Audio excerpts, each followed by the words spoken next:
জীবনের প্রথম আজকে বিরিয়ানি রান্না করেছি। যারা আমার মতো একদম বিরিয়ানি রান্নাতে নতুন তাদের জন্য আজকে ভিডিওটা। প্রথমে পেঁয়াজগুলোকে বেরেস্তা করে নিব, তারপর অর্ধেক বেরেস্তা তুলে নিয়ে তারপর তাতে মাংস দিয়ে দিব। এলাচ, দারচিনি, আদা রসুন বাটা দিয়ে দিব, বিরিয়ানি মশলা দিয়ে দিব, টমেটো সস দিয়ে দিব, অল্প গুঁড়া দুধ, লবণ, মরিচ। আপনি যদি ঝাল খেতে পছন্দ না করেন মরিচটা স্কিপ করবেন। তারপর বাদাম আর কাঁচামরিচ একটু পেস্ট করে দিয়ে দিয়েছি। একটু কষিয়ে নিয়ে তাতে আলু অ্যাড করেছি। এই মুহূর্তে ধুয়ে রাখা চালও অ্যাড করে দিব।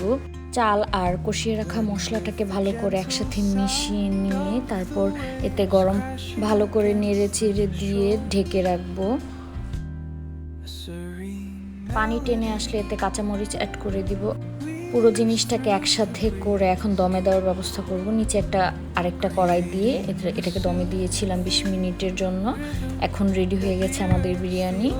তো শেষে বেরেস্তা অ্যাড করে দিব আর পরিবেশন করব। কেমন হলো জানাবেন সবাই।